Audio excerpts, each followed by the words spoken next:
What up, Super Fun Force? We're here to talk about my Son Goku GT deck from Dragon Ball Super Card Game. And this is basically just going to go over a primer of some tips and the concepts behind how I play it. We're just going to kind of play it out really quick. So I just finished shuffling everything up. I drew my 6. Let's see if I want to mulligan any of this.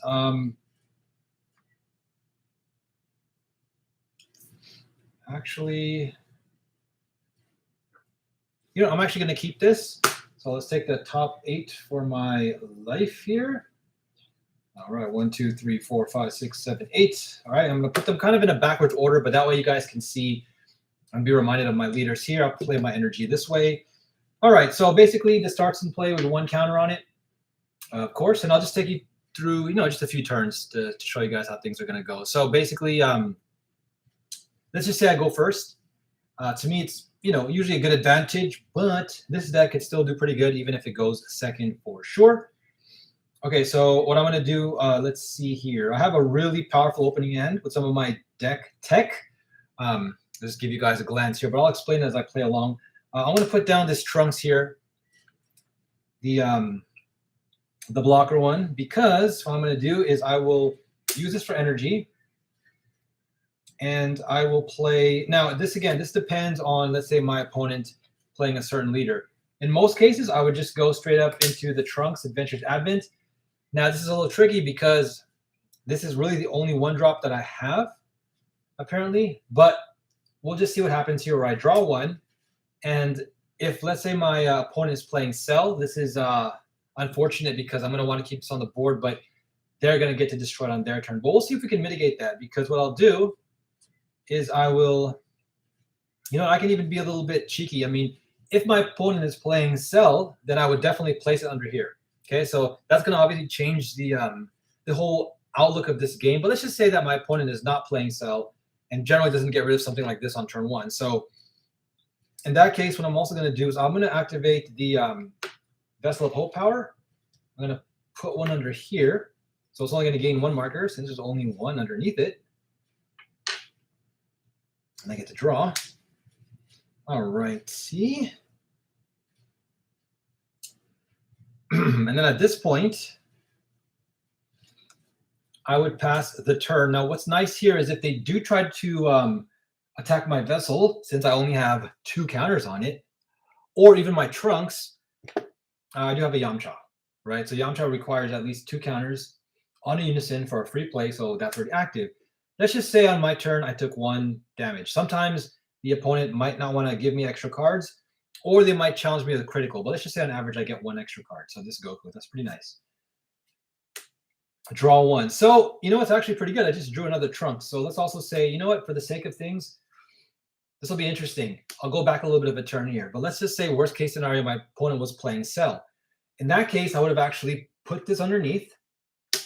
I would have drawn this card, which is another Trunks. So that would have been like, whoa. And then this would have gained an additional marker. And then on my turn, I would have drawn a card. And guess what? Ooh, cool, I got this. Okay. That being said, I'm going to play my Barrier Trunks. Okay, this is a great Trunks, but the fact of the matter is I have my my chain. Oh, sorry. You know what? I'm going to do this. So I have options here. I'm going to put down my Chilled. This is part of my tech here, guys, and you're going to see why this is pretty cool. But what I'll do at this point is I would go ahead and now I will play the Son Goku Adventures Advent, so that way I can look at my top 5 and probably even get another Trunks. Again, it's very important to get Trunks early on because of my chain attack, if you saw my other video. And as you can see, I have the other 4-1. So here we go. This is a pretty interesting setup here. I'll probably want to go with Pan. I'm already holding a chain attack Trunks, guys, in this combo here. Because one of these guys I want to put underneath. And again, the let's see here. 4 or less. So these both would be fine.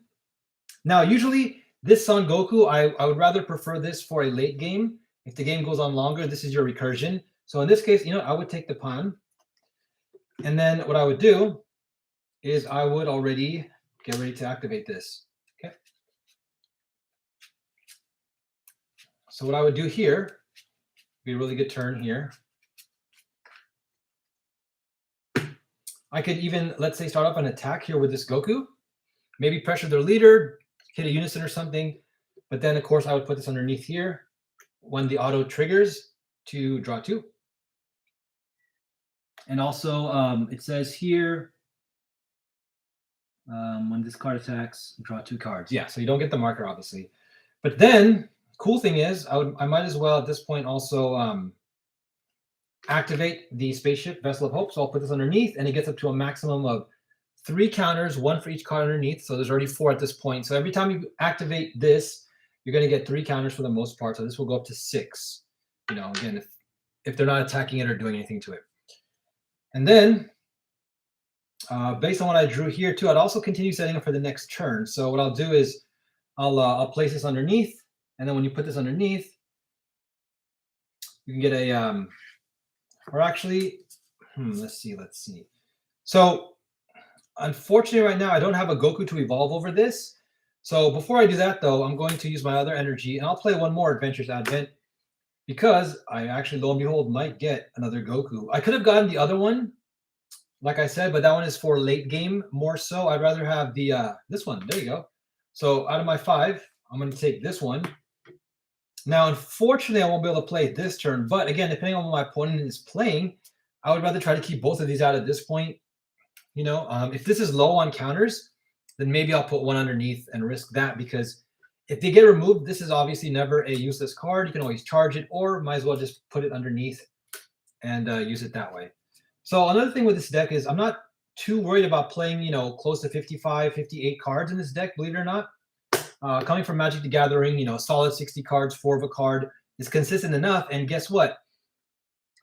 Decks like this that draw a lot of cards and that search through your deck are totally fine. Because if you play like 50, 51, 52 cards or something like that, you can find yourself running out of cards quickly. And again, I'll probably say this in a lot of my other videos, you run the risk of, let's say, if stalling decks, defense decks, taking you to the late game, decks that try to make you run out of cards, then you're going to be in a worse position versus if you actually have closer to 60 cards. So that's my philosophy there. So yeah, you guys heard it here first, because I know a lot of players are like, oh my gosh, how dare you? You know, you should be going over like 53 cards or something, but it depends on the deck. Trust me. All right, so in this case, take this. Second turn, pass. Maybe usually on turn 2 for the opponent, they get really aggressive. So I probably have to play this to help me out here. You know, and again, maybe I take a hit or something. I could definitely be lower depending on how aggro my opponent's deck is. But you know what? I'm just going to play with my hand for now. So I already took 1. Just so that way I don't get the added bonus of all these cards here. Just to see how the deck plays just off of its own hand and drawing ability. Okay, so let's say it comes back to my turn. Now, this is where I can really pop off too, because I really like the fact that, oh, look, I got another one. So I'm going to charge a chilled because there's 2 here, which means I have 3. So what I would do on this turn is this is like where the deck really starts to punch, right? The mid, because this turn 3, if you don't have a Trunks out, you can still play like this intensifying, and then or any of the 1-drops. If you get this early, this is a great way to start putting crit pressure and you get closer to Awakening.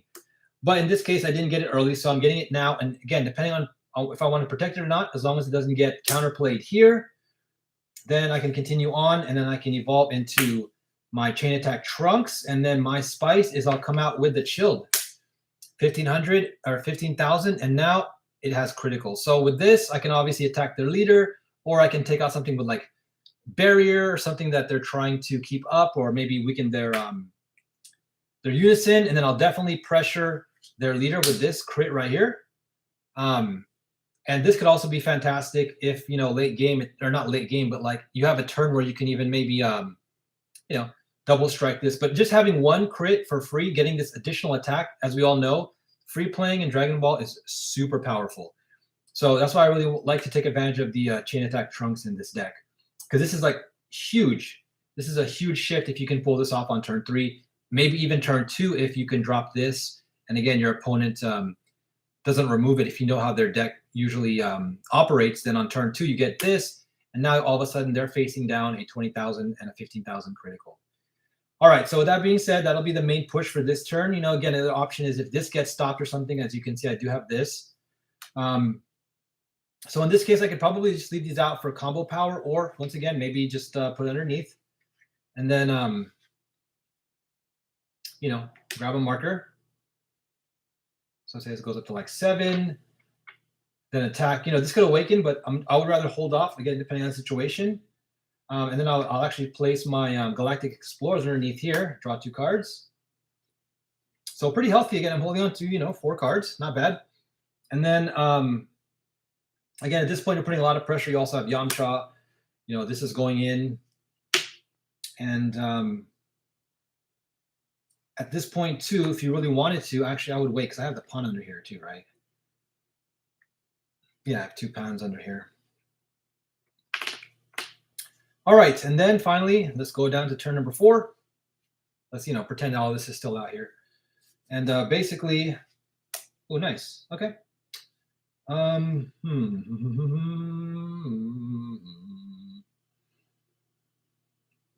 Since I have everything I want underneath, I'm going to go ahead and charge my setting forth into space. And again, this is a super powerful turn. You know, I have already wonderful things I can do here. I can place this underneath to the point where if I get a heartfelt plea, sorry, this way, this will like definitely make a huge difference. And I have another Trunks evolution here to get the barrier guy out if I need to. And of course, I can still evolve this Goku if he's out here. But you know, the power for this turn then at this point would be the Galactic Explorers. So you would definitely charge your 3 here. And then you would, you know, now that I have 4 more energy. So imagine a turn after this. Now you get this guy out. And then basically you're coming in with a triple attack. And as you can see here, it says all of my opponents' battle cards to get 30,000 power as long as they don't have barrier, right? And then, of course, I would have to spirit boost that for 3, go down to 4. And now we get triple attack, bam, bam, bam, bam. Maybe I still have critical here. You know, and then I can always awaken. This would also then, like I said, net me more cards. So I would put this underneath, draw 2. I probably didn't put a counter last turn. I don't know. Correct me if I'm wrong. But, you know, there's like a Goku I'd put underneath here. Boom. So go up to like 7 again. I drew into another Goku and also got a Vegeta Resolve. So this is a nice counterplay to have. So I have 1 energy, for example. So at this point, I can either stay ready with Vegeta. This is a good time to do so. So I drew this at the right time. Fantastic. I can hold on to this and then get ready to counterplay something that they have. And, you know, this is pretty much the game at this point. If you can keep pressuring here, we'll just go 1 more turn. So let's say I do play this, you know, kind of counterplay what they drop. So bam, you know, coming back to my turn again. Still haven't awakened, right? But let's draw here. Let's just say I do awaken this turn. So let's just go like this. And in order to awaken, again, what's nice is if you can get the Heartfelt Plea, because then you can draw so many cards off the offering. You can play this out with Pan. That's part of the combo here, obviously. But let's just say, since I have enough markers, because you can do it if you have at least, let's say here, 4 or less HP, or you have 7 or more markers, which I do. Yep, draw 2 cards, go down to 6. So like, for example, and then also you might have to do this if this actually gets taken out somehow. Now I think I already have 7. Yeah, so I actually even only draw like 1 from that. So again, I have really nothing here in my drop, obviously, because I'm just kind of demoing it. But you know, wonderful things we can do here because we can bring out chain. Then we can even go into the through space. We can either, you know, if this was still out, we can evolve here or here. But if these guys are taken out, this is also when you'd want to, you know, bring out Pan.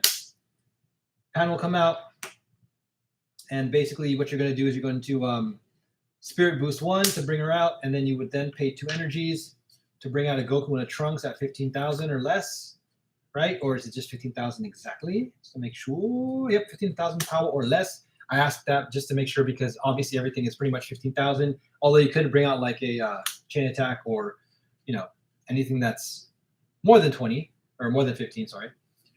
But there you guys go. You know, I have a super combo here. You know, obviously to be online, I have to be at like lower health. But yeah, and also I forgot to say last turn too, you would most likely want to tuck this back in because when you bring it back out again with Spirit Boost, I mean, it is starting to tax your unison, but maybe you bring it back out to protect it, and then to again minus 30k your opponent's battle area. But there you guys go. You see the power behind this deck. Like I said, it's a mid-range punch aggro deck. That's why I really like this deck. Super thematic, bringing people underneath the spaceship, building up your crew. And then, of course, the fun part about it is like that turn 2 or 3 punch with chain attack into chilled. And then you also can follow up that for sure by turn 4 with your Galactic Explorers. You have good defense options. I play, again, the Yamcha difference of status. If you want to check my deck list in the other video, you got the Vegeta Resolve Renewed. And what's also nice is if the game does get dragged on into the late game, this also can go toe-to-toe for the most part with decks that are more defensive, because again, you have recursion with this, and the unison can be brought back by your leader once they're awakened in case this ever does get destroyed. The only thing that's worrisome is if it gets sent to the warp. So if you're going to play someone who you think is using that, I run 2 in here, but like you can always maybe sideboard in like another 1 or 2 if you're kind of like privy to your opponent warping this or something like that. But there you guys go. Again, super fun and very powerful indeed. And hopefully I can show you guys some actual gameplay videos in the future. All right, thanks so much for hanging out. And don't forget, leave some comments below. Let me know if you guys like this build. How you guys are tweaking it. I'm always, like I said, tuning it depending on how the meta is evolving. But this is my my favorite version right now. And I don't see myself changing this in the future unless some really amazing stuff comes out for GT. But again, I really like the Goku's lineage because it also fits the theme. I like Chilled, getting this like space pirate villain dude, and just pressuring with that crit. So again, if you ever use any of this tech here, please shout me out, Captain GameStop, the Super Fun Force. Let me know how you did with your deck, and I'll definitely then bring you guys some more ideas and concepts and results, man. All right, thanks so much for hanging out. Don't forget, like and subscribe for some more content in the realm of Dragon Ball Super card game. Again, I also have some flesh and blood. Got Nerf, got Beyblade, and of course, just some really cool toys and action models. All right, guys. But most importantly, keep your faith in God. Say a prayer. Spread that love. Be faithful. Be thankful. And we come back at you. Peace.